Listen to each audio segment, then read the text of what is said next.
पुरोगामी असणाऱ्या महाराष्ट्रात काय अंधश्रद्धा एखाद्या सुशिक्षित समाजाला इतकी आंधळी करू शकते की हे राज्याचं अख्खं मंत्रिमंडळच एका भोंदूच्या पायाशी लोळण घेऊ लागतं। आज आपण एका अशा कॅप्टनची धक्कादायक कांड पाहणार आहोत ज्याने भविष्याचा बाजार मांडून शेकडो महिलांचं आयुष्य उद्ध्वस्त केलंय। तो उच्चभ्रू लोकांसह राजकारणी लोकांना 20 फुटांचा नाक दाखवून कसं फसवायचा याचाच सविस्तर आढावा आपण या व्हिडिओच्या माध्यमातून घेणार आहोत। नमस्कार, मी हुसेन नदाफ आणि तुम्ही पाहता यस प्राईम न्यूज। व्हिडिओला सुरुवात करण्यापूर्वी तुम्ही आमच्या चॅनलवर नवीन असाल तर लगेचच यस प्राईम न्यूजला सबस्क्राईब करा आणि त्यानंतर बेल आयकॉन दाबायला मात्र विसरू नका। नाशिकच्या अशोक खरात प्रकरणानं आज संपूर्ण देश हादरलेला आहे, पण विचार करण्यासारखी गोष्ट ही आहे की त्याच्या जाळ्यात फक्त सामान्य जनताच नाही तर महाराष्ट्राचं अर्ध मंत्रिमंडळ, बडे पोलीस अधिकारी आणि उद्योगपती सुद्धा अडकलेले होते। सिन्नरच्या मीर गावात एका महादेवाच्या मंदिरापासून या खेळाची सुरुवात झाली। खरात हा स्वतःला कॅप्टन म्हणून घ्यायचा। कोणाला मूल होत नाहीये, खरातकडे चला। राजकारणात पद मिळत नाहीये, खरातकडे चला। नोकरीत प्रमोशन हवंय, उपाय फक्त खरातकडेच आहे। 2022 मध्ये जेव्हा राज्याच्या तत्कालीन मुख्यमंत्र्यांनी खरातच्या दरबारात जाऊन पूजा केली तेव्हा या भोंदूला जणू राजमान्यताच मिळालेली होती।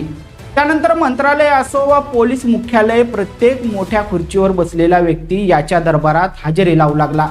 आता प्रश्न पडतो की इतके शिकले सवरलेले लोक याच्यावर विश्वास कसा ठेवायचे?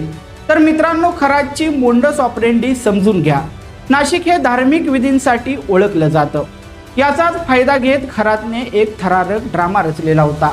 तो जेव्हा ध्यान लावून बसायचा तेव्हा अचानक लोकांसमोर 20 फुटांचा एक महाकाय नाग प्रकट व्हायचा। खरातच्या इशाऱ्यावर तो नाग फणा काढायचा आणि डोलू लागायचा। हे पाहून भक्तांची घाबरगुंडी उडायची। लोकांना वाटायचं की बाप्पा या माणसाकडे तर साक्षात दैवी शक्ती आहे। पण आता पोलीस तपासात जे समोर आले ते ऐकून तुमचे डोळे विस्फारतील। तो 20 फुटी नाग कोणताही दैवी चमत्कार नव्हता, तर तो परदेशातून मागवलेला एक रिमोट कंट्रोलचा रोबोट होता। हो, तुम्ही बरोबर ऐकलं, खरातच्या हातात रिमोट असायचा आणि त्याच्या बटनावर तो साप नाचायचा। या तांत्रिक खेळण्याला आपल्या राज्याचे नेते चमत्कार समजून बसलेले होते। या फेक चमत्काराच्या आड खरातनं शेकडो महिलांचं लैंगिक शोषण केलं।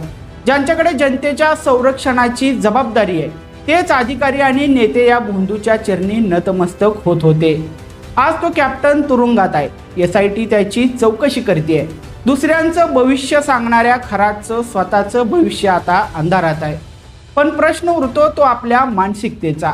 आपण किती काळ अशा भोंदूंना चमत्कारी मानून आपलं आयुष्य त्याच्या हातात सोपवणार आहेत? तुमचं यावर मत काय आहे कमेंट्समध्ये नक्की सांगा।